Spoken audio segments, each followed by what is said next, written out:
जाएगा तो आप घर जाएंगे। सबसे मैं व्याकरण आज इस बात में किसी ने प्रश्न आया था, बार-बार सबसे पहले हमारे अंदर जो है सुनने की क्षमता विकसित, इसके सुनने हम बोल रहे हैं आप कुछ लिख रहे हैं गड़बड़ हो जाएगा। नहीं दुई एक संग न होए दुआरू असर ठठाई बुलाए गम। एक साथ तो काम कर सकते हैं, आप हंस भी ले और गाल भी बुलाए, फिर आप कैसे कर सकते? कोई भी व्यक्ति एक साथ दो काम नहीं कर सकता। अगर कर रहा है तो कहीं भी डिस्टर्ब होगा।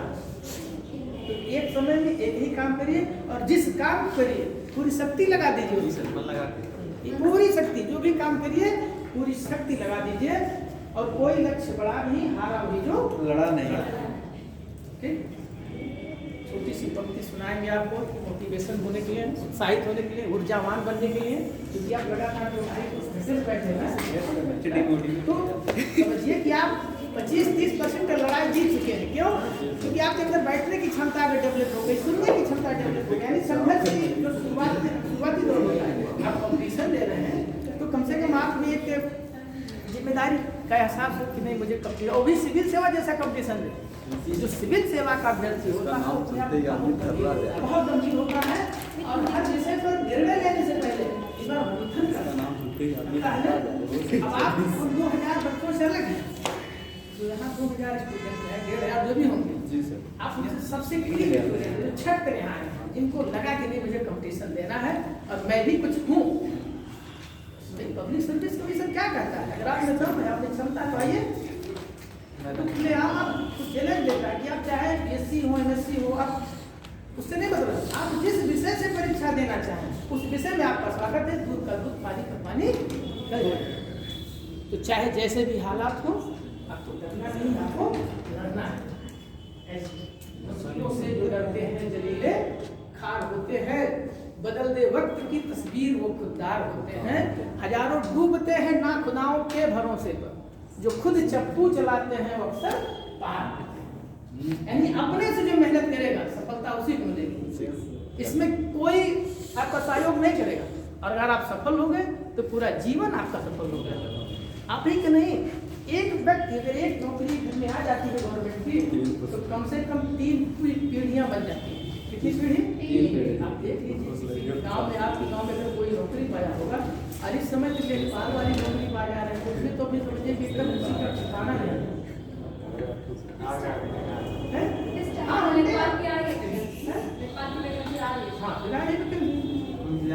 और मैं जो पढ़ा रहा इसमें तो मैं लिख कर दे रहा हूँ कि आप कभी मिस नहीं करेंगे।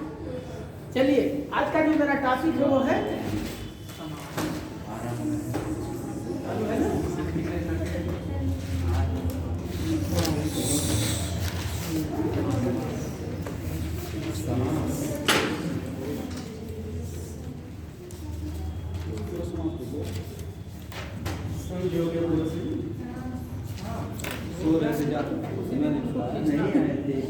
ये देखिए, ऐसा कोई शब्द नहीं है इसमें जिसको आप सुने ना। 25 शब्द है, बिल्कुल नहीं। सुने कई बार, हजारों बार आज से नहीं, हाई स्कूल से ही 6-7 नहीं सुने हैं। तो सबसे पहले एक एक बिंदु, समास को जब आप सुने हैं तो समास का अर्थ क्या होता है? कोई पूछ ले, 2 या 2 शब्दों से अधिक। भाई बोलो समास कैसे बनता है? तो सर वही तो परिभाषा हो गई। समास का डायरेक्ट सीधा अर्थ क्या होगा? कोई पूछ ले, सर जी पूछ ले, गैर सर पूछ ले, क्या समास पढ़े तो बताओ समास का वो परिभाषा आपने जो बताया संक्षेप में लिखने की। Very good. और संक्षेप में समास का अर्थ है संक्षेपण। क्या है? लिख लीजिए।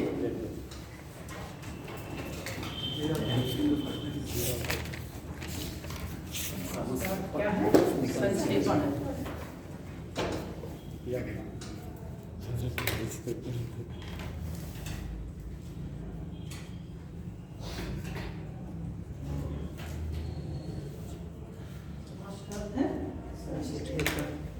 अच्छा, संधि समास में थोड़ा सा अंतर है, तो अपने संधि में क्या पढ़ा था? संधि कैसे बनती है? संधि किसे कहते हैं? दो सार्थिक शब्दों से हैं? दो सार्थिक सब शब्दों के योग संधि संधि आप लोग बताएं। संधि दो सार्थिक शब्दों के योग संधि सार्थिक किसे कहते हैं? कैसे मानेंगे? या संधि कैसे बनता है? सब दो वर्णों के मेल से Very good. शब्दों विकार उत्पन्न होता है उसे सार्थिक में संधि ये दो वर्णों के मेल को संधि कहते हैं और दो शब्दों के मेल को पहले शब्द का अंतिम वर्ण और दूसरे शब्द का पहला वर्ण होता है। यानी वहाँ अक्षरों का मेल होता है। किसका? अक्षरों का। जहाँ अक्षरों का मेल हो, वर्णों का मेल हो, क्या है? और जहाँ शब्दों का मेल हो, ये जब तक क्लियर हुआ अब बड़ी दिक्कत है ना?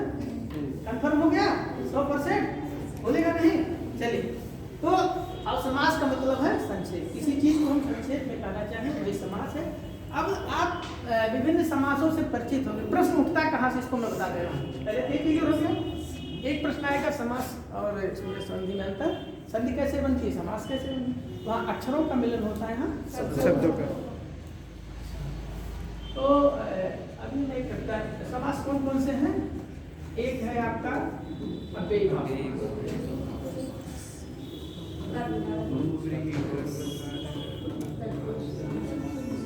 तो अव्ययीभाव समास हो गया। हाँ? चलिए, आप लोग कभी कोई छोटी छोटी क्या आप सर आपका क्या नाम है? सर्वेश हाँ, सर्वेश जी, देखिए आप माइंडेड हैं, लेकिन कल जितना थोड़ा और बढ़ाइए। जैसे इतना अच्छा प्रश्न था, मैं बार बार कह रहा हूँ कि आपकी सफलता वहीं गड़बड़ हो जाएगी जब आप सरल प्रश्न गलत कर बैठेंगे। इस सरल सबका सही हो रहा है, हैं? इसे दुई दूनी चार और दुई दूनी चार दोनों हो रहा है। अगर आप उसको गलत कराए, ये सबका सही हो रहा है, तो उसकी भरपाई आप कठिन प्रश्नों से नहीं कर पाए। कठिन प्रश्न सबके लिए कठिन है कि नहीं? तो कंपटीशन होता नहीं कि भैया बहुत मेहनत करते हो, लेकिन पता नहीं तकदीर ना एक बार काट के फेल हो जाए। तो तकदीर की बात नहीं, आपकी रणनीति कहीं ना कहीं कमजोर है। जिस रणनीति के तहत आपको परीक्षा पास करनी चाहिए, कहीं ना कहीं इसमें कमी है। और उसी के लिए हम लोग आए हैं। हम आपको बहुत ज्यादा ऐसा नहीं पढ़ा देंगे कि आप मतलब आगे से जो है रामानुजन बन जाएंगे, लेकिन रामानुज बनाने के लिए करना क्या है? हमारा वही काम है। आपके अंदर जो अथाह हो जाए, जिसकी कल्पना नहीं की जाए, युवा शक्ति बोले, तो उस ऊर्जा को केवल जगाना है, बताना है कि आप किसी से कम नहीं, आप अपनी ऊर्जा मोटिवेट कर रहे हैं, मार्गदर्शन दे रहे हैं। पुरुष और क्या है?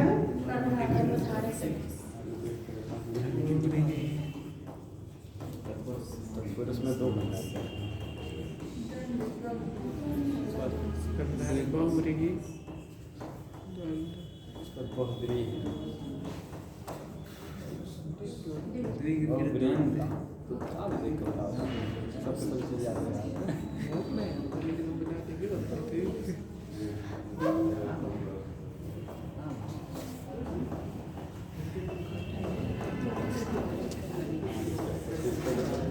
पीछे समास, ठीक है? इन नामों से आप परिचित हैं? इसमें ऐसा कुछ नहीं है जिसका नाम आप ना सुने, ठीक है? पहला अव्ययीभाव, इसमें जानते हैं, अब पूछ लेता है अव्ययीभाव समास किसे कहते हैं। आपको ऑप्शन दे देगा, 3-4 विकल्प दे देगा और कहे वो अपना परिभाषा टाइप भी दे देगा। अव्ययीभाव में समास में जो पूर्व पद की परिभाषा होती है, क्या होता है? पूर्व पद की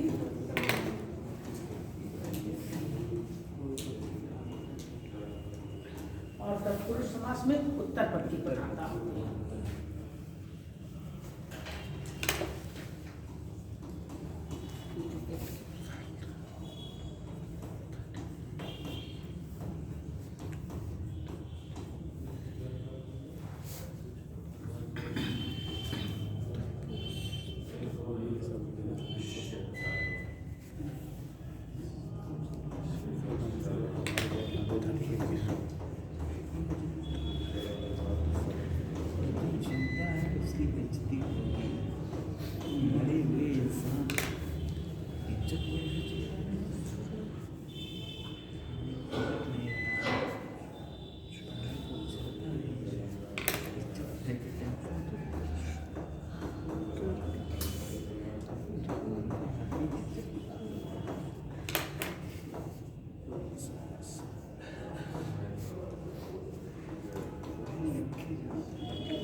ये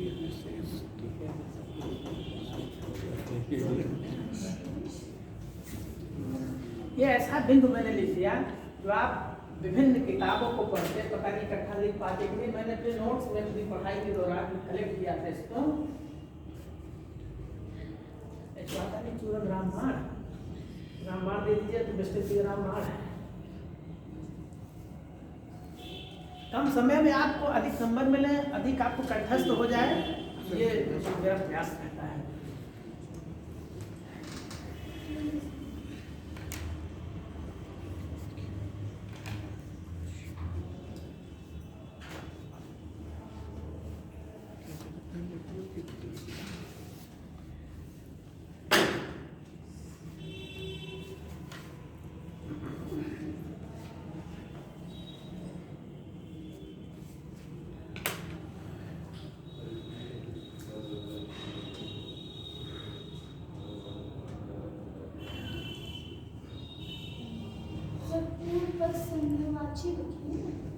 संख्यावाची एक सुभाषना संख्या है।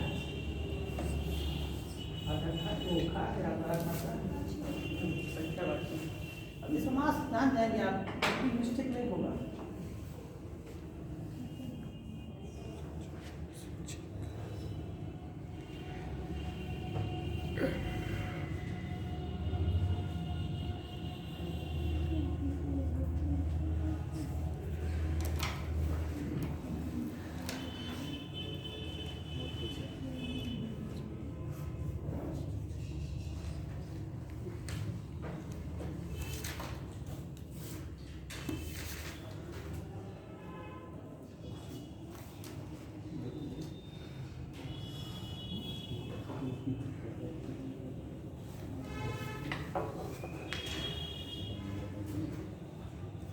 लीजिए कब से यही के हिंदी बता रहा था। आमंत्रण और चर्चा कर रहे थे। आमंत्रण मतलब क्या होता है?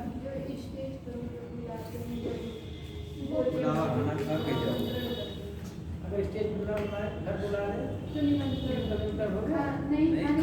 हाँ अगर खाने के लिए नहीं बुलाते वैसे घर को बुलाते तो निमंत्रण है।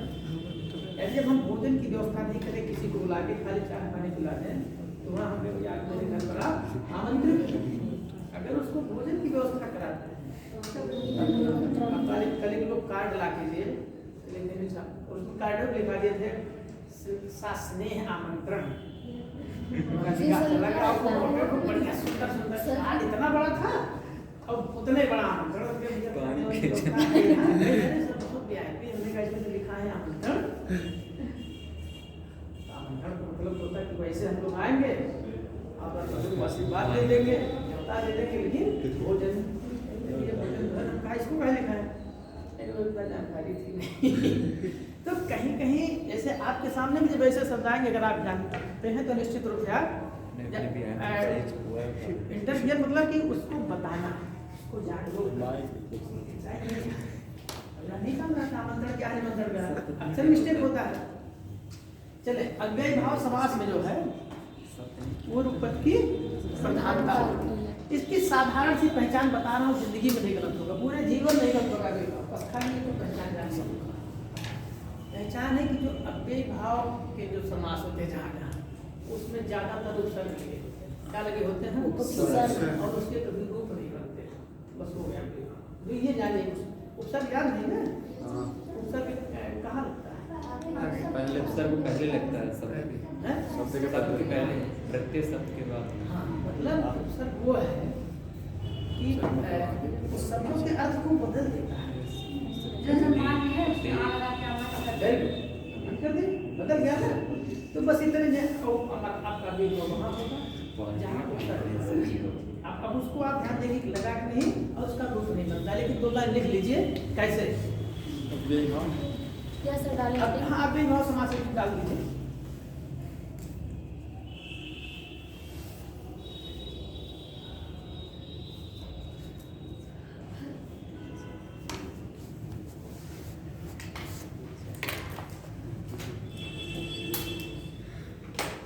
जब सामासिक पद में, जब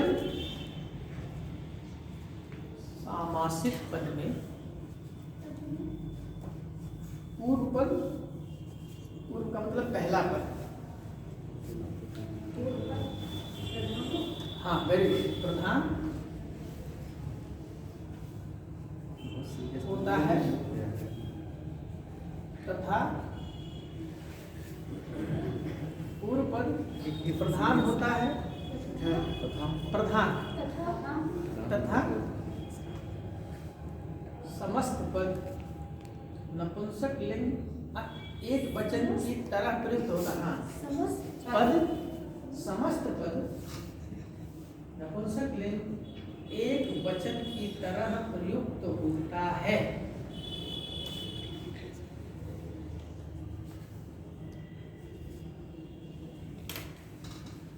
वहाँ अव्ययी भाव समास कहते हैं।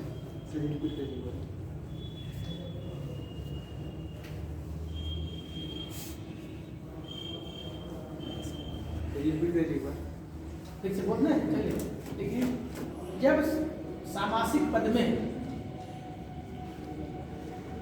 जब सामासिक पद में पूर्व पद मतलब पहला पद अव्यय ब्रैकेट में प्रधान होता है और अन्य पद इसके मैंने पूर्व पद के बाद अन्य पद हाँ नपुंसक लिंग एक वचन की तरह से प्रयुक्त होते हैं, वहाँ अव्ययी भाव समास होता है।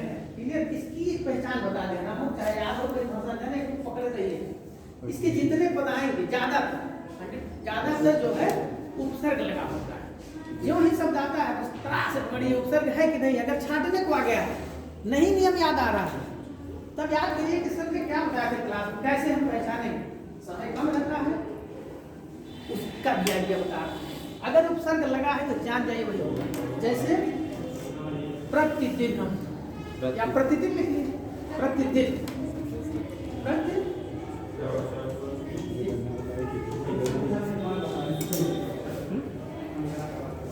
यथाशक्ति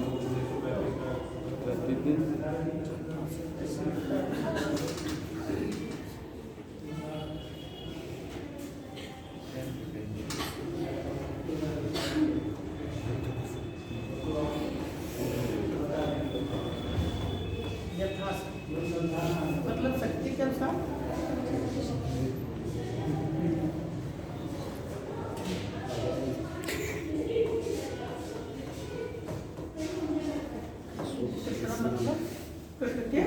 समीप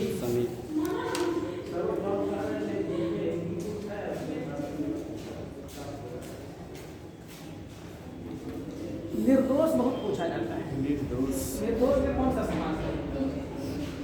निर्दोष पूछा तो मतलब निरुत्तर है ना, आप ऐसे भी समझ जाएंगे, मतलब जिसमें दोषों का अभाव होता नहीं भैया बचाव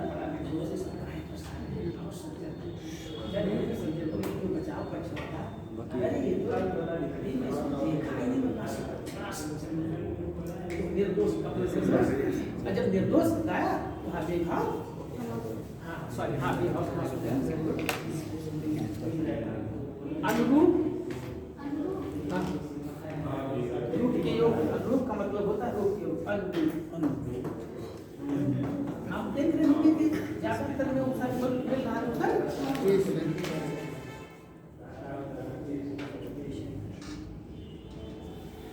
यथाशक्ति, यथाशीघ्र, यथा विधि, यथा साध्य, जहाँ यथा लगा सब अभिभाव हो गया। ठीक, जहाँ प्र लगा प्रतिदिन, प्रत्येक, प्रतिवर्ष, सबके साथ वही एक बार बता दिया, उससे रिलेटेड जितने आए सब वही होंगे। अब तो नहीं दिक्कत हो रही ना, तो वो थोड़ा सा अलग हट गया, वो बिना उसके है। जैसे सपरिवार,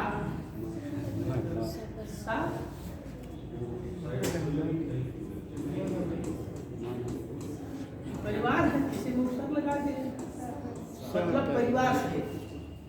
एक दिन बताए थे ना सपत्नी सपत्नी वाला ना, दोनों का प्रकार दिया था ना, हाँ तो ऐसे सब परिवार हो गया। धीरे धीरे धीरे धीरे वहाँ भी अपने भाव ऐसे ऐसे सब लिखा रहा हूँ, बहुत आए धीरे धीरे, रातों रात, कानों कान, हाथों हाथ, ये सब अव्ययी भाव लिखिए। धीरे धीरे, रातों रात, कानों कान, कान जान रखा रातों रात लिखिए, आपको पता नहीं चला, रातों रात काम किया, हाथों हाथ, मतलब सब लोग मिल करके एक समूह में, कानों कान, हाथों हाथ, बार बार, बार बार हाँ बार बार, बार बार, रात भर, दिन भर, ये बहुत उदाहरण हो गया।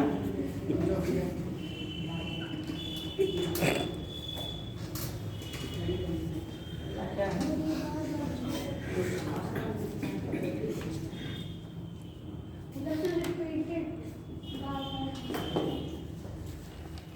चलिए तत्पुरुष पर चलते हैं। तो लिखिए तत्पुरुष समास, इसकी हेडिंग डालिए तत्पुरुष समास।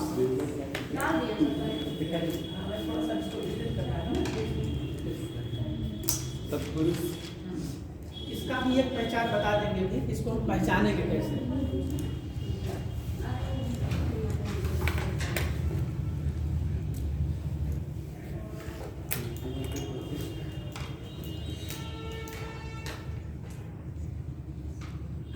देखिए जब समस्त पद में उत्तर पद की प्रधानता हो,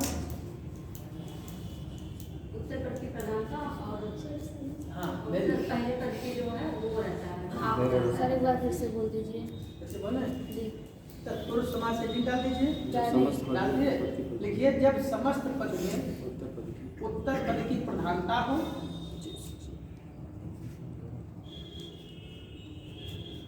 उत्तर पद की प्रधानता हो और पूर्व पद में हाँ अप्रधानता हो, या अरे भाई जब उत्तर पद प्रधान है तो पूर्व पद प्रधान ऑटोमेटिक हो गया, उसको लिखने की बहुत आवश्यकता है। उत्तर पद की प्रधानता हो और पूर्व पद में द्वितीया से सप्तमी विभक्ति तक का लोप हो, और पूर्व पद में पूर्व पद में प्रधानता अप्रधानता सभी से रिपीट कर दीजिएगा। जब समस्त पद में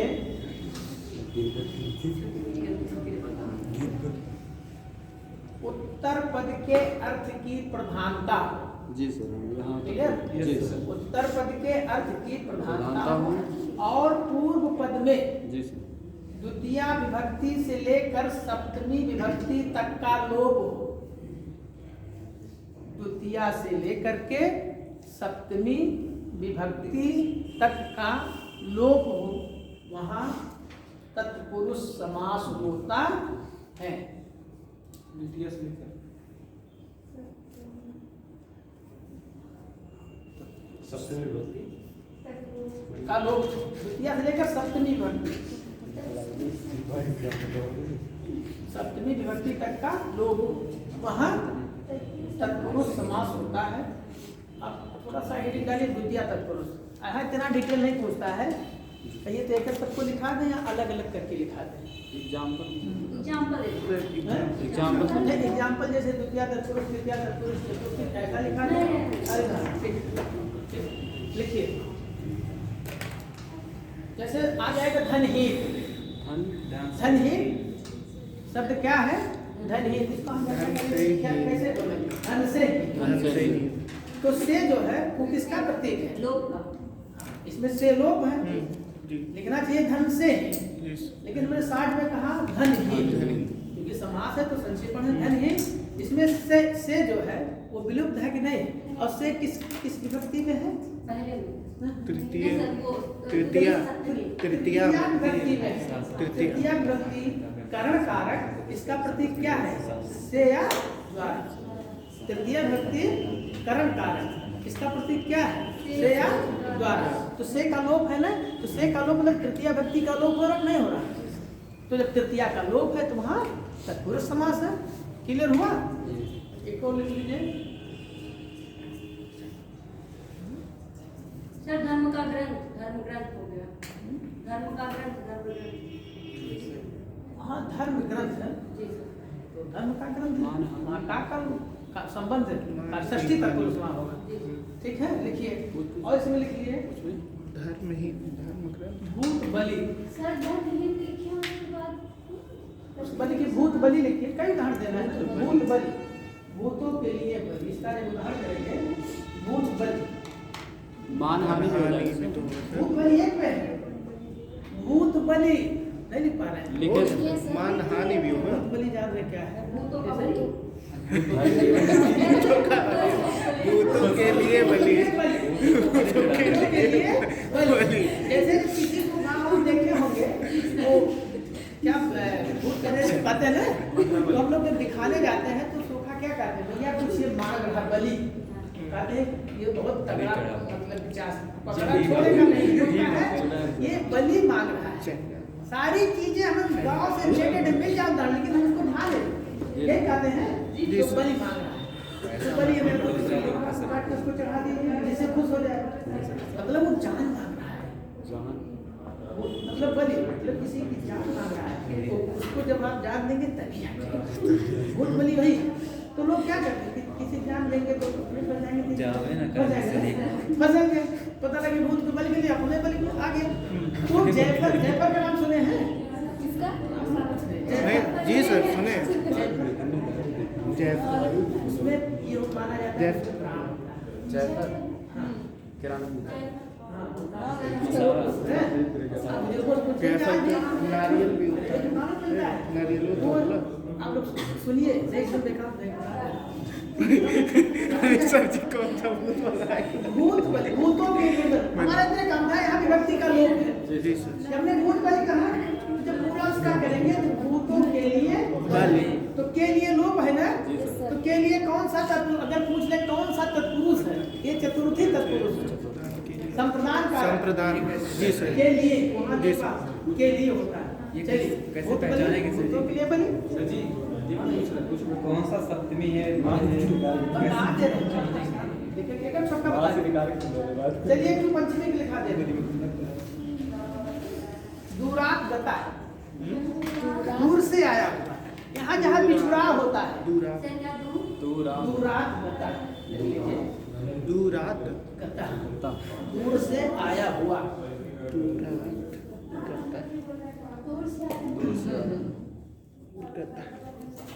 दुख मुक्त, दुख मुक्त हाँ दुख से मुक्त दुख से मुक्त।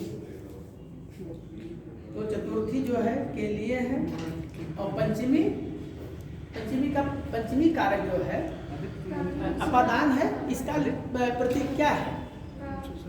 दान से वहाँ से या द्वारा यहाँ भी से, लेकिन यहाँ जो से वो अलगाव की स्थिति करती है, यानी जहाँ अलगाव वहाँ क्या होता है?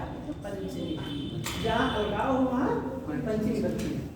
जैसे इस समय आप किस विभक्ति में, घर से आ गए यहाँ ना, तो घर से दूर हैं, तो आप पंचमी में अपादान कारक में, सीधी सी बात है। और जब यहाँ से घर के लिए कुछ ले जाएंगे, कुछ भी छोटा बच्चा मुझे ले रहा है, कोई कहा बाबू बच्ची को ले आएंगे, तो आप कोई खरीदेंगे किसी के लिए कोई चीज वो संप्रदान कारक चतुर्थी विभक्ति हो जाता है। ठीक है, दुख मुक्त, दुख से मुक्त हुआ मतलब दुख दूर हो गया। ठीक, दूर से आया, दूर से दुरात करता है, दूर से आया।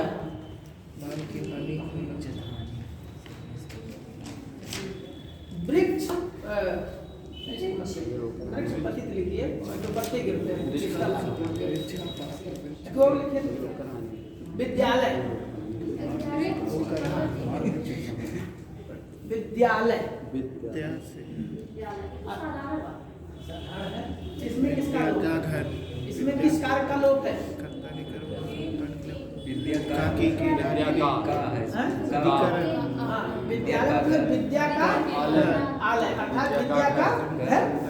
तो का छिपा है ना, जी सर। का के की यहाँ जो है संबंध कारक षष्ठी तत्पुरुष है। संबंध हाँ, संबंध कारक षष्ठी तत्पुरुष संबंध कारक का प्रतीक है ना। का के की सा से सी नाले नी, यही तो है। का के की नाले नी सा से सी, ये क्या है? संबंध कारक षष्ठी तत्पुरुष। विद्यालय, गंगा जल, गंगा का जल गंगा का जल तो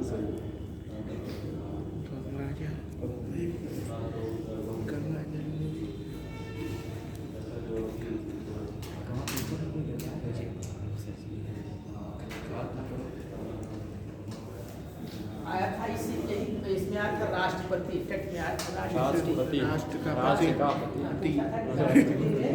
यहाँ से सही तो बता। हाँ भाई, और क्या सर्विस करती है।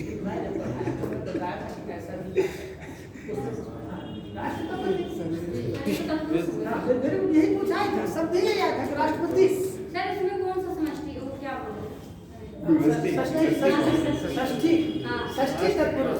षष्ठी तत्पुरुष वहाँ होता है जहाँ संबंध बताया जाता है। जी सर, ताकि के हाँ, ताकि की असंप्रदाय वाला सब संप्रदाय के लिए होता है अच्छा ना। बलि बलि के लिए करता हाँ, है वही। किसी के लिए नहीं करता है। हाँ, वही। जहाँ के लिए की बात आ जाए वहाँ के लिए संप्रदान कारक जहाँ के के लिए संबंध करने के अधिकारों के पद संबोधन ठीक है। के और पंचमी तत्पुरुष वहाँ होगा जहाँ अलगाव, जहाँ क्या हो अलगाव। और षष्ठी तत्पुरुष वहाँ होगा जहाँ संबंध की बात है। इसकी बात संबंध, जैसे विद्यालय, पुस्तकालय, राष्ट्रपति, विभागाध्यक्ष। और क्या हम लोग यहाँ पर नहीं फला विभागाध्यक्ष, भूगोल के विभागाध्यक्ष है, हिंदी के विभागाध्यक्ष है। विभाग का अध्यक्ष का क्या है? विभाग का क्या छिपा है ना, तो अगु का छिपा है। हमने पहले विभक्ति का लोप है, तो षष्ठी तत्पुरुष की विभक्ति का लोप है।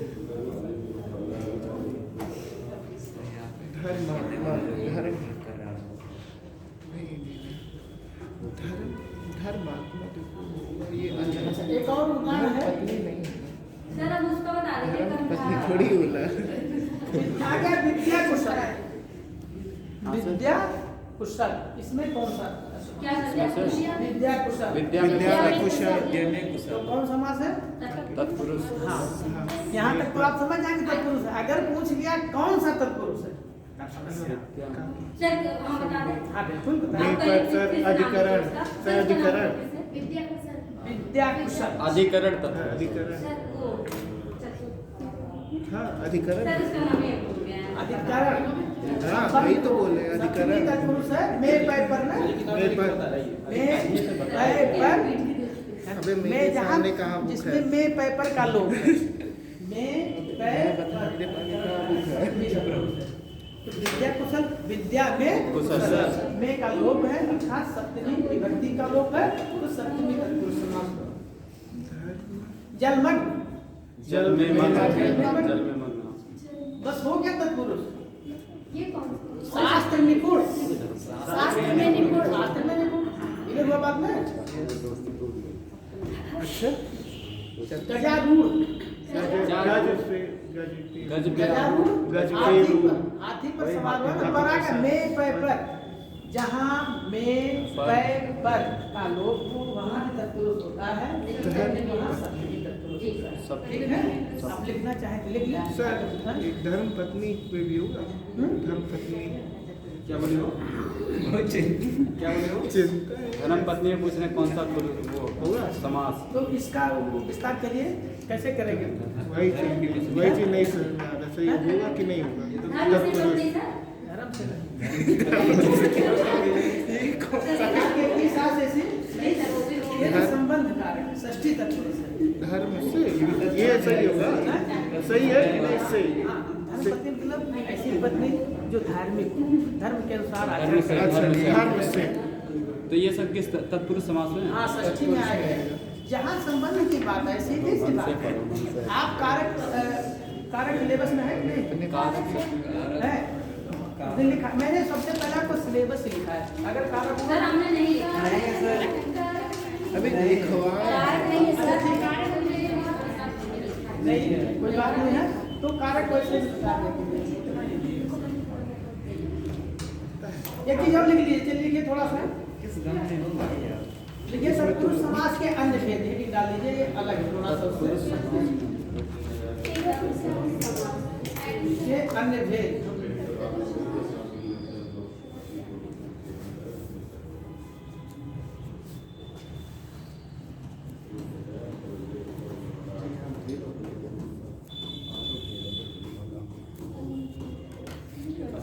नया है, थोड़ा सा इसके बारे में लिख लीजिए।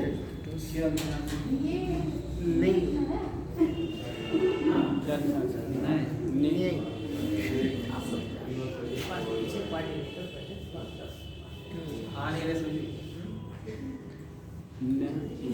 लीजिए मैं बता रहा हूँ। हाँ ये हीटिंग है।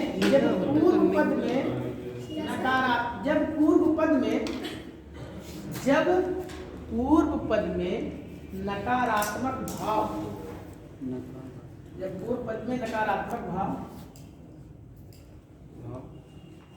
व्यक्त करने के लिए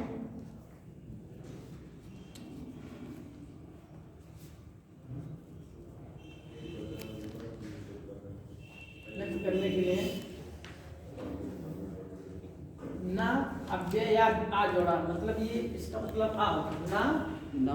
सर वो जो बना है उसका मतलब आ पहले लिखिए क्या लिखी करने के लिए जब पूर्व पद में नकारात्मक भाव व्यक्त करने के लिए ना ना अव्यय आ, ऐसे लिखिए ना अव्यय आ जोड़ा जाता है तो वहां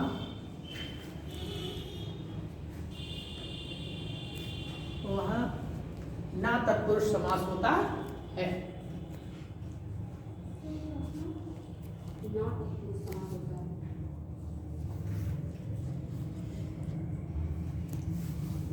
जैसे उदाहरण दे रहे हैं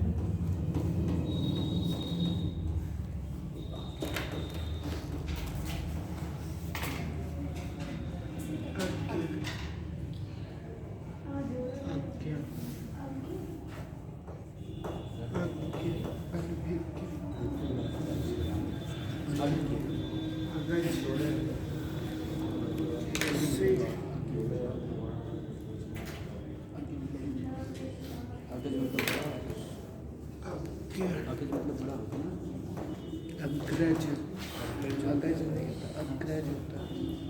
इसको लिख लीजिए सर इसके बारे में। मतलब सर जो आ से बने वो जो शब्द आ से बने वो एग्जाम्पल हो जाएगा। जहाँ छोटा आधार होता है हाँ सर, उसका छोटा नकारात्मक होता है। अगर कोई आपको ऐसा शब्द मिलता है जिसके आगे छोटा आ लिखा है किसी का नाम भी हो सकता है सर। हाँ जैसे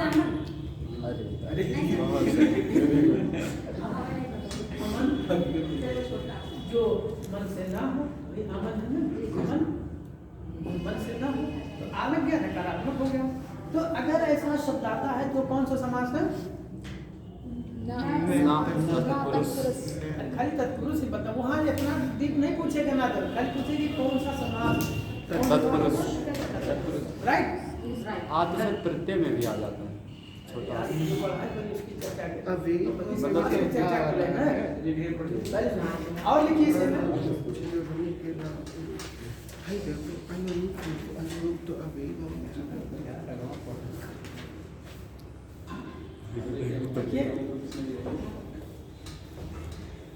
उपपद तत्पुरुष एक हुआ होता है उपपद सर फिर इसी में है। हाँ देखिए उसी का एक भाग है ना, तत्पुरुष का एक है उपपद तत्पुरुष।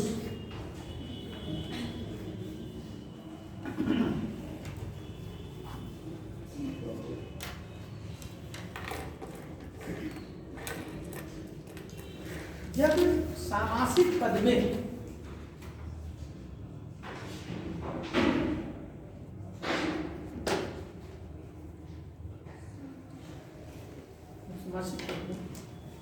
उपपद क्रिया का प्रयोग होता है, जब सामासिक पद में उपपद क्रिया का प्रयोग होता है तो वहाँ उपपद तत्पुरुष होता है।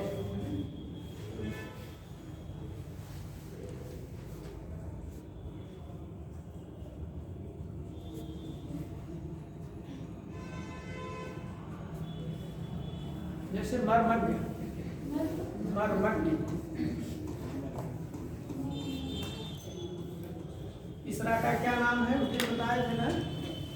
ये मर्मज्ञ, ये जो ऊपर रा लगाए हैं ये आधा रा है कि पूरा रा है? ये क्या है? पूरा ये पूरा रा है।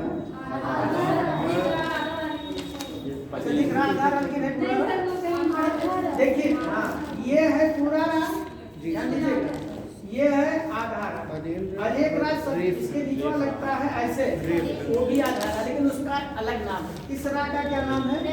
रेप। रेप वाला राग। रेप। और जो नीचे वाला लगता है उसका क्या नाम है? अधीन राग। वेरी गुड, बहुत अच्छा।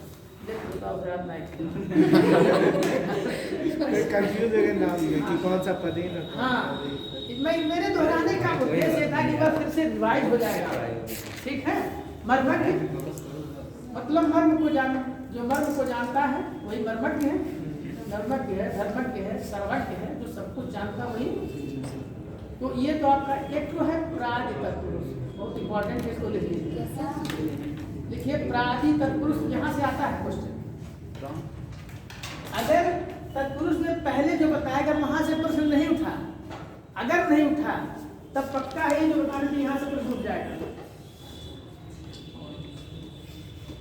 प्रादि तत्पुरुष, ऐसे मान लीजिए पेपर सेटिंग जो पेपर बना रहा है वो तत्पुरुष समास आपको देना चाह रहा है पेपर में, लेकिन वो द्वितीया से लेकर के सप्तमी तक तत्पुरुष नहीं दिया। अच्छा तू नाम नहीं दिया, ऊपर नहीं, तो यहाँ से उठा के दे देगा। देखिए इसमें एक लाइन लिख लीजिए जल्दी।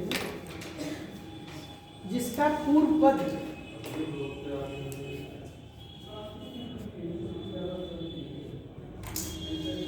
जिसका पूर्व पद कु का पर छोटा मात्रा कु, जिसका पूर्व पद, जिसका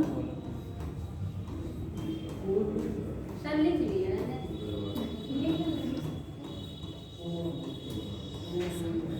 इसका पूर्व पद कु अव्यय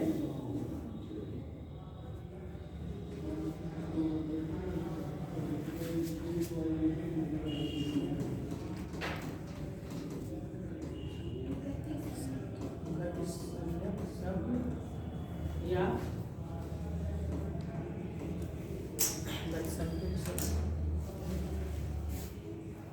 प्रा आदि होता है, या प्र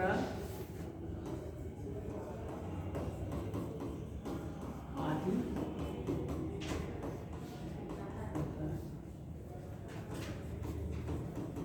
प्रादि तत्पुरुष, ठीक है।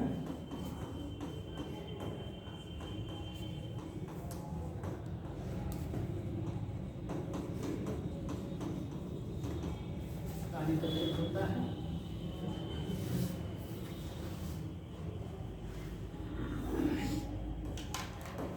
जैसे पुरुष,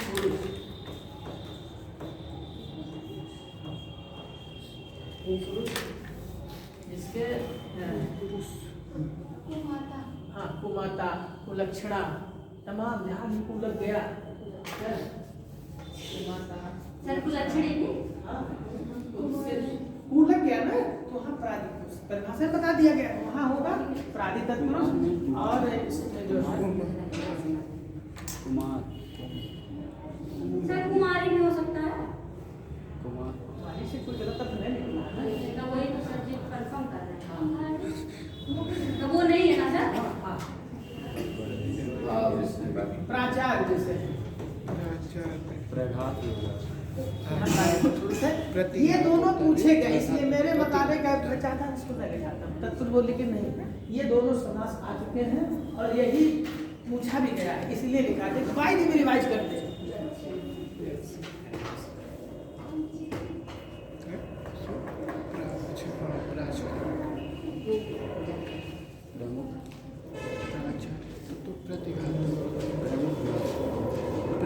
प्रमुख हो सकता है।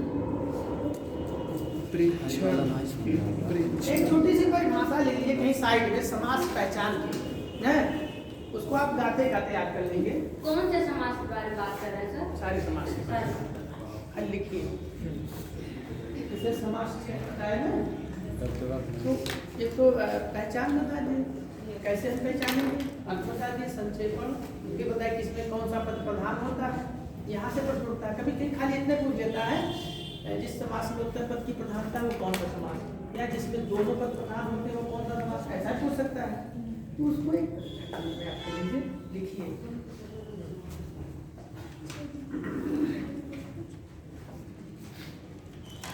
लिखिए द्वंद्व के बीच में और छिपे देखिए द्वंद्व के बीच में और छिपे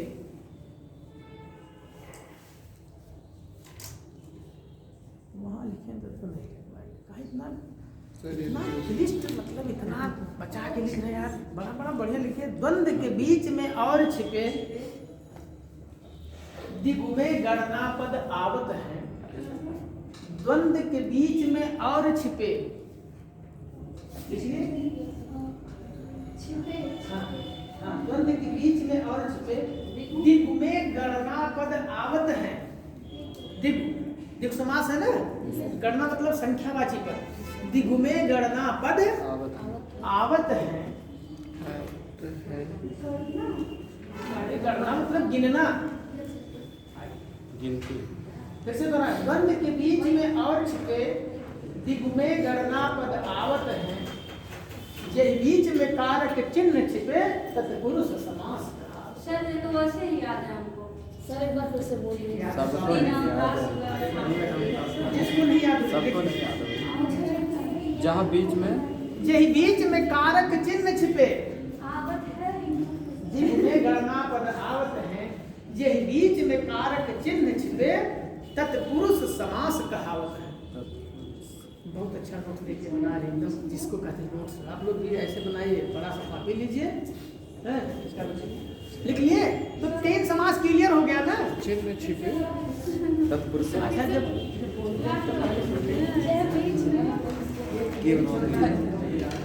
जब बोला जाए तब उसको सुनिए।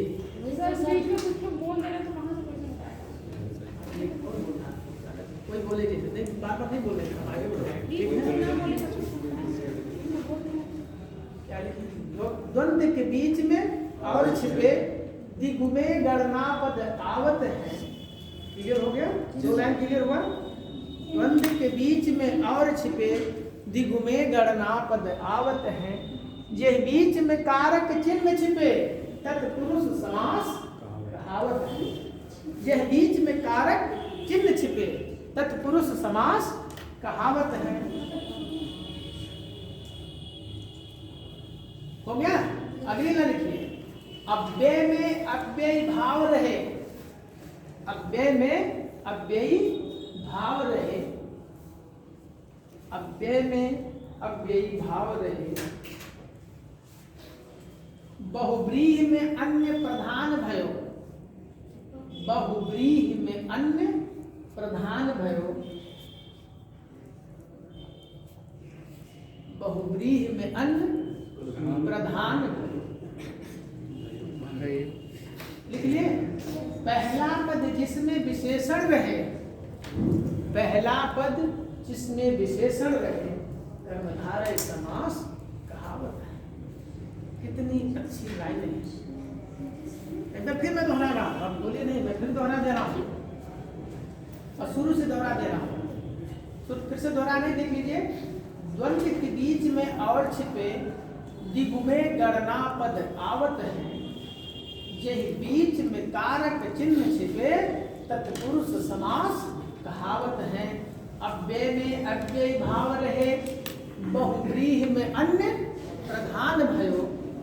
पहला पद जिसमें विशेषण रहे, पहला पद जिसमें विशेषण रहे कर्मधारय समास। कितना बढ़िया रामबाण मैंने दिया चूर्ण। अगर याद हो गया तो समास जिंदगी भर नहीं भूलेगा, लेकिन अब याद भी हो जाएगा। आप इसको खाते पीते हंसते गाते याद कर सकते हैं ना। तो चलिए अगला समास है द्वंद्व समास। द्वंद्व के बारे में लिखिए। द्वंद्व समास निकालिए। द्वंद्व समास, द्वंद्व समास, द्वंद्व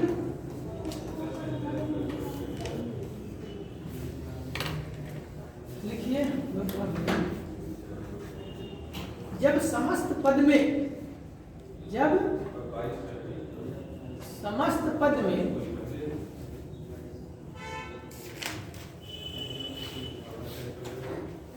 सभी पद प्रधान होते हैं,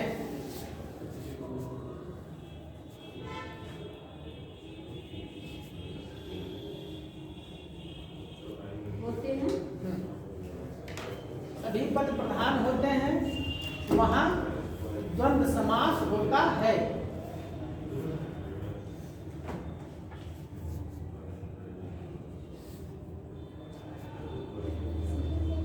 सभी पद प्रधान होता है, विग्रह करने पर चा प्राप्त होता है। सभी पद प्रधान होता है, करने पर चा मतलब और सब छुपा रहता है। इसलिए वहाँ विभक्ति का लोग है ना, इसमें शब्दों के बीच में और छिपा रहता है। इसकी बढ़िया सबसे बढ़िया पहचान है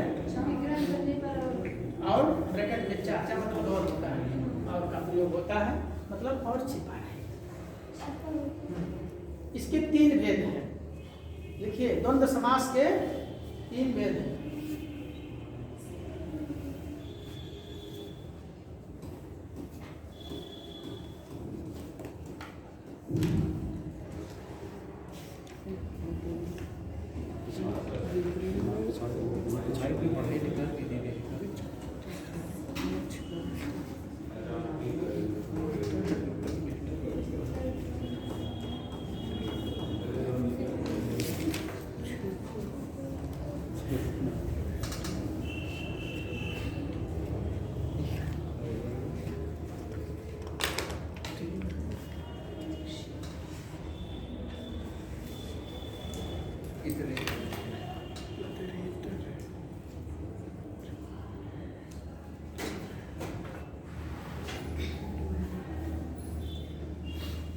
ठीक, द्वंद्व समास 1 प्रकार के होते हैं ना।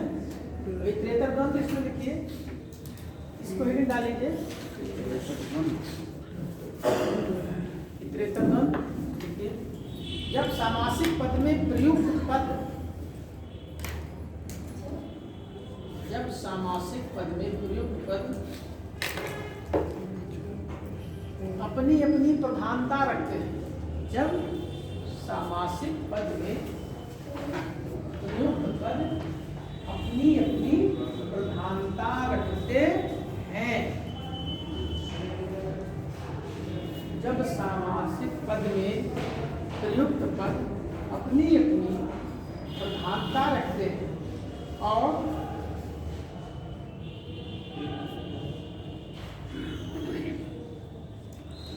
दोनों पदों का अलग अलग अर्थ होता है,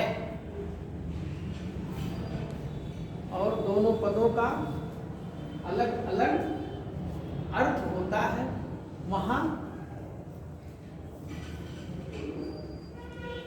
इतरेतर द्वंद्व होता है, वहां इतरेतर द्वंद्व होता है।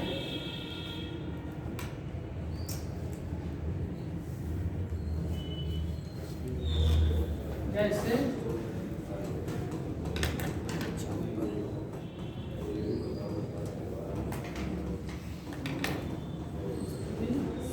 तो इसका हम इसमें क्या और छिपा है, बस हो गया, तो नहीं होगा। स्त्री जब इसका विच्छेद करेंगे मतलब वो शब्द करेंगे, विग्रह होगा स्त्री, और एक पहचान इसकी ये भी है कि इसमें और छिपा होता है, और जो है ना गंगा यमुने, गंगा यमुने, हाँ गंगा और यमुना।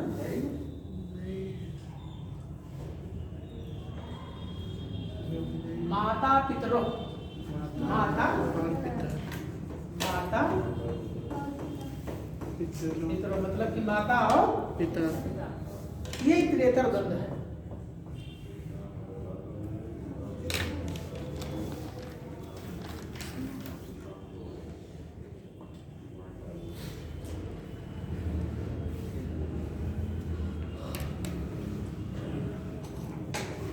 ये समाहार द्वंद्व, समाहार द्वंद्व, समाहार समाहार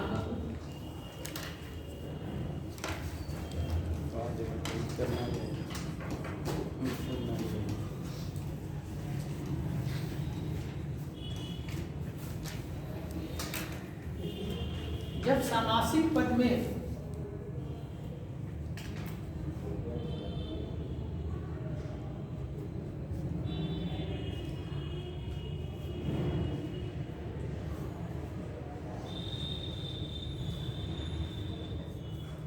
अनेक पदों के होने से एक समुदाय का बोध होता है।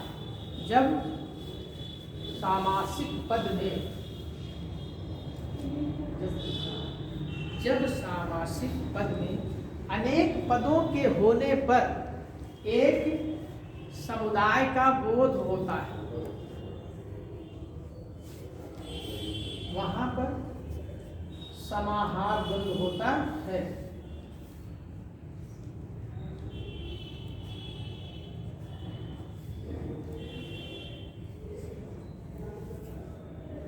जैसे रुपया पैसा, एक ही समुदाय है ना, रुपया पैसा, तो रुपया और पैसा हो गया।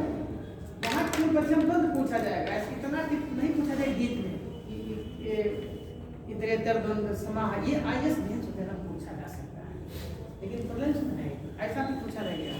पूछ भी ले तो आप तैयार रखिए, रोटी दाल, रोटी और दाल, रुपया पैसा, रुपया और पैसा, रथाश्वम, रथ और बस अस मतलब घोड़ा, रथ और घोड़ा, और छिपा, जहाँ और छिपा है वहाँ द्वंद्व होगा। सीधी सी बात द्वंद्व के बीच में और छिपे दिगुमे गणना पद आवत है, जे बीच में कारक चिन्ह छिपे तत्पुरुष समास का, ये कविता है। तो आपको याद रहेगा तभी पकड़ ले जाएंगे, कोई दिक्कत नहीं होगी। चलिए अपना लिखिए, एक शेष द्वंद्व,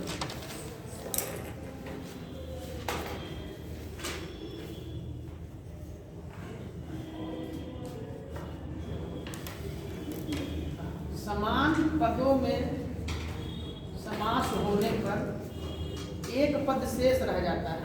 नाम सही है, समास होने पर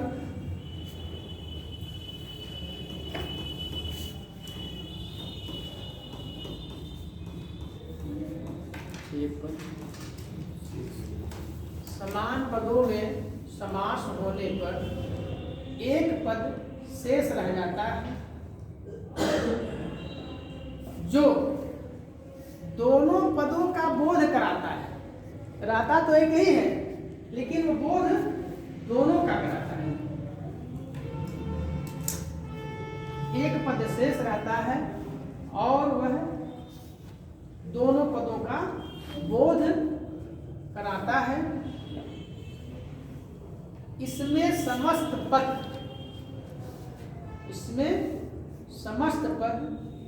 सदैव द्विवचन में होता है। इसमें समस्त पद सदैव द्विवचन में होता है। जैसे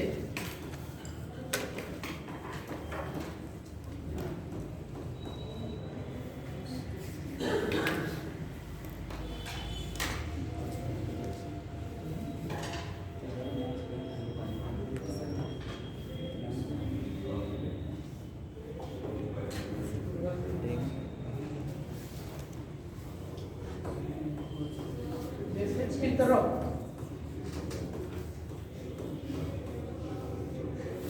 अब देखिए जब औ की मात्रा लगा होता है, अगर किसी शब्द में औ की मात्रा लगा है तो कौन सा वचन? द्विवचन। बाल का है, बाल को, बाल का हो गया ना द्विवचन। तो पितरों द्विवचन में मिल गया, और द्विवचन मिल गया तो पितरों का मतलब हो गया कि केवल पिता ही नहीं, उसके साथ माता भी है। पितरों का मतलब हुआ उसके साथ माता भी नहीं। पितरों शब्द जो है माँ का भी बोध करा रहा है, परिभाषा में है ना, एक पद रहता है लेकिन वह दोनों का बोध कराता है। भ्रातरो, भ्रातरो मतलब भाई, भाई और बहन, भाई और बहन। पुत्र, पुत्र मतलब बेटी और बेटा। अब आप समझिए, इसका नाम है एक शेष द्वंद्व। इसका क्या नाम है? एक शेष द्वंद्व। एक शेष द्वंद्व इसका नाम है, ये द्वंद्व समास था। वो पढ़ा दे तो पूरा अरे बड़ा द्विगु समास पढ़ दिए थोड़ा सा, द्विगु छोटा सा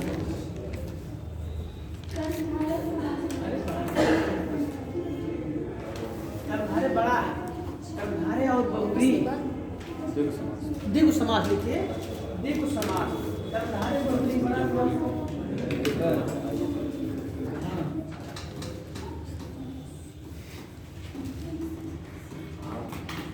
शांति का योगदान देंगे तो समझना है।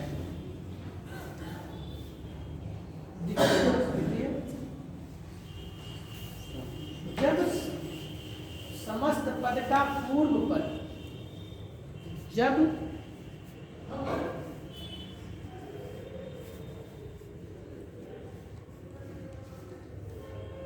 समस्त पद का पूर्व संख्यावाची हो, जब समस्त पद का पूर्व पद संख्यावाची हो तथा उत्तर पद संज्ञा तथा उत्तर पद संज्ञा हो,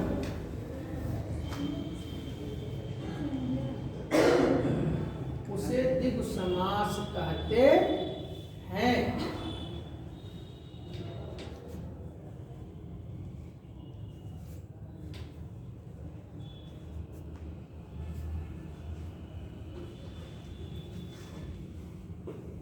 इसका समस्त पद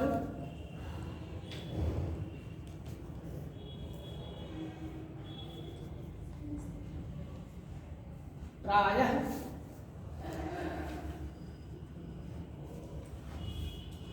इसका समस्त पद प्रायः एक वचन होता है।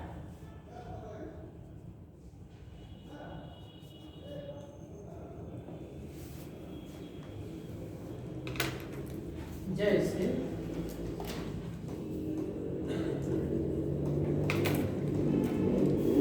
पंचवटी, ये मूलम है, चौराहा,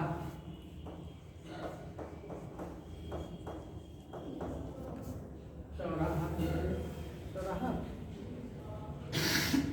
अठन्नी, अठन्नी आप लोग देखे हैं? देखे उसी को 50 पैसा कहा जाता है ना?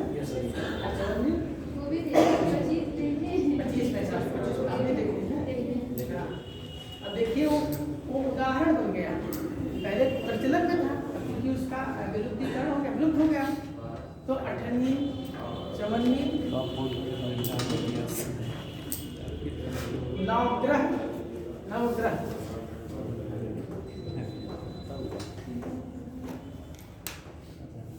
नवग्रह,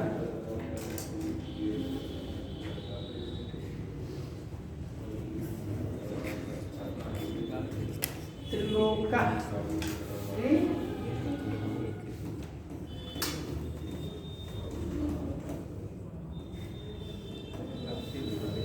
त्रिलोका,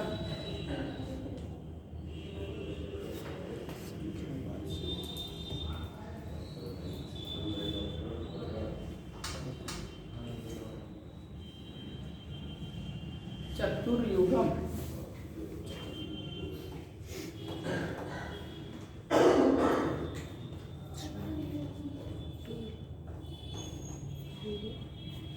चतुर्युगम, चतुर्युगम। अब आप इसमें जितने शब्द हैं, हर शब्द में संख्या का बोधान हो रहा है ना? जी सर, हो रहा है ना? जितने भी शब्द, जैसे त्रिलोक, तीन लोग, पंचवटी, 5 वटों का समूह, तो 5 आ गया ना? दिगु में गणना पद आवत, जय बीच में कारक चिन्ह छिपे तत्पुरुष समास। अब गणना पद मतलब संख्यात्मक पद, गिनने वाली चीज अगर किसी शब्द में आ गया है तो ऑटोमेटिक वो द्विगु समास हो गया, कुछ कहना ही नहीं, सीधी सी पहचान मिल गई। और जहाँ और छिपा है वो द्वंद्व हो गया, तो द्वंद्व तो क्लियर हो गया ना भाई, विकल्प हुआ तो छाट नहीं रहेगा, चारे रहता है, तो 50% तो आपको वैसे भी क्लियर हो जाएगा, 50 में फिर उसमें भी देख लिए। अगर आपको पहचान याद है तो कविता लिखा है जिसको याद करना पर पूछेंगे, सुना दोगे ना? क्योंकि देखिए अगर आप एक कदम चलेंगे तो हम 4 कदम चलेंगे, हमारा एक अलग फंडा है पढ़ाने का। हो सकता है आपको लग रहा हो, लेकिन भाई मैं कोशिश करता हूँ कि आपका क्लास बोझिल न हो और ज़्यादा से ज़्यादा उस तथ्य को लाता हूँ जो बार बार डिस्टर्ब करता परीक्षा में, जिसकी वजह से कन्फ्यूजन पैदा होता है, उसको दूर। और ऐसे सब जो बार बार जो चौराहा है, 4 रास्ता है, त्रिभुवन, तीनों भवन, तीनों लोगों के स्वामी, 9 ग्रह, 9 तुझे मिल गया, संख्यावाची मिल गया। और जब संख्यावाची मिल गया तो द्विगु समास हो गया, उसमें कुछ कहना ही नहीं। और भी उदाहरण दे, पंचगवम, पंचगवम आया है, पंचगवम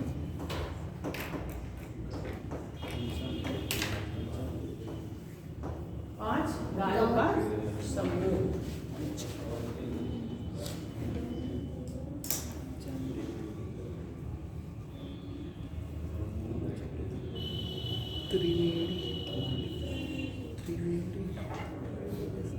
मतलब ये जो द्वंद्व समास है और द्विगु समास है, ये दोनों बहुत सरल है, थोड़ा सा खाली।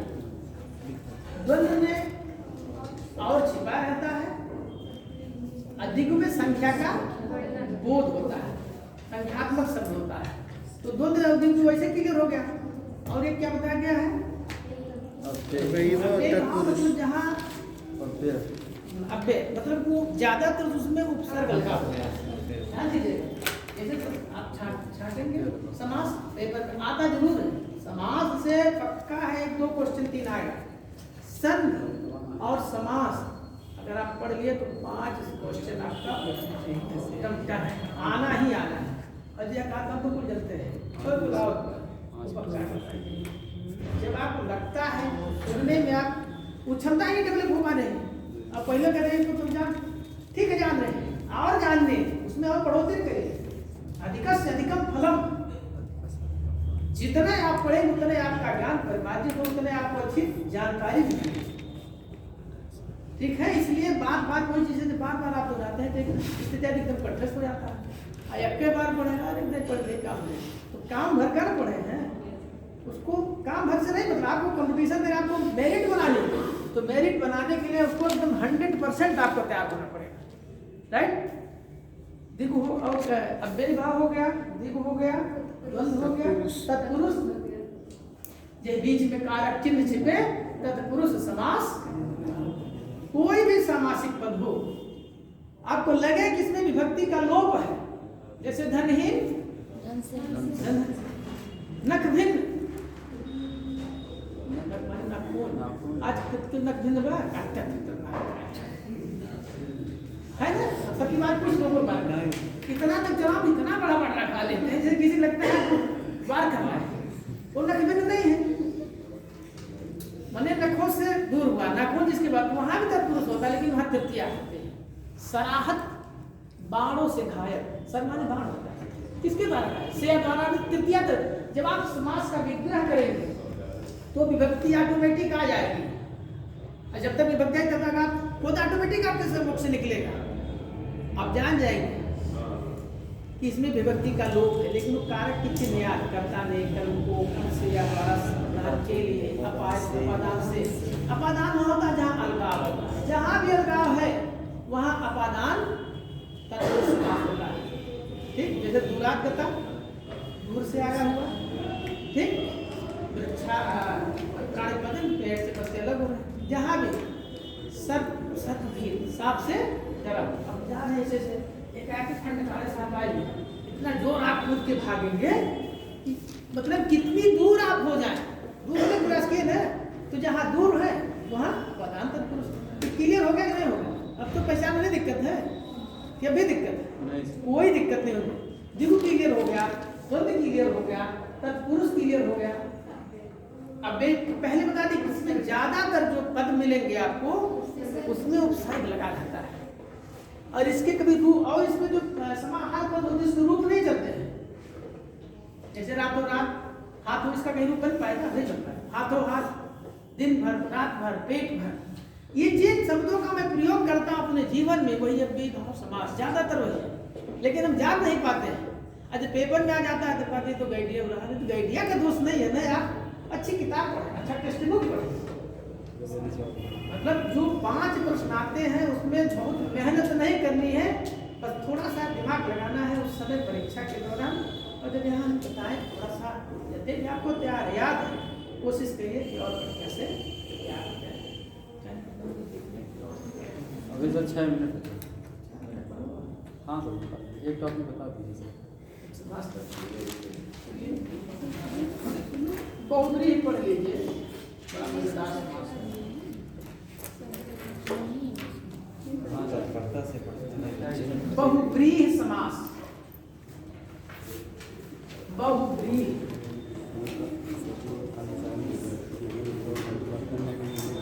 ये भी बहुत मजे, बहुब्रीहि समास। समास लिखिए।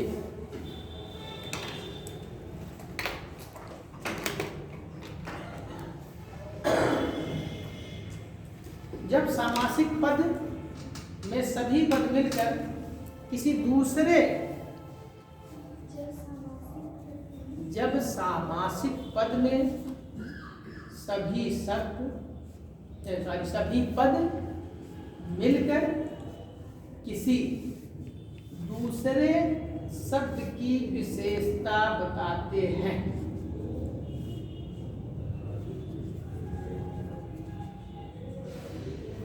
जब, फिर से बोलो, जब सामासिक पद के सभी शब्द मिलकर किसी दूसरे शब्द की विशेषता बताते हैं तो वहाँ बहुब्रीहि समास होता है। तो वहाँ बहुब्रीहि समास होता है, वहाँ बहुब्रीहि समास होता है।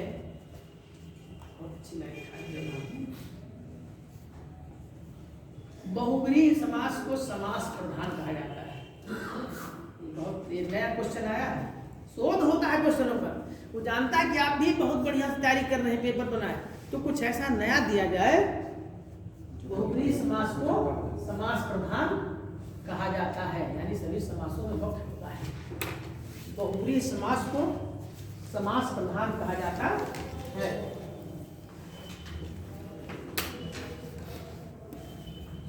इसके 4 भेद होते हैं, इसके 4 भेद होते हैं। नंबर 1 समानाधिकरण बहुब्रीहि, समानाधिकरण बहुब्रीहि।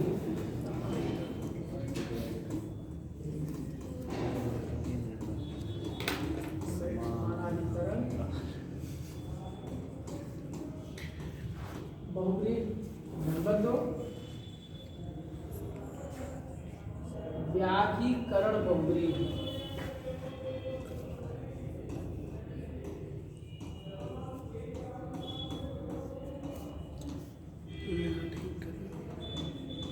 व्याधिकरण बहुब्रीहि।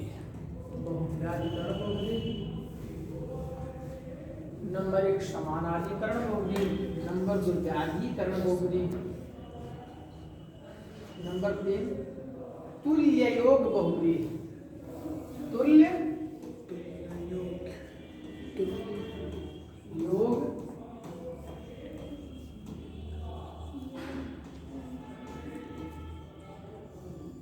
तुल्य योग बहुब्रीहि। नंबर 4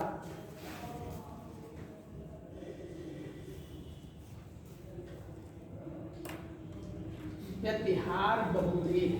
व्यतिहार बहुब्रीहि।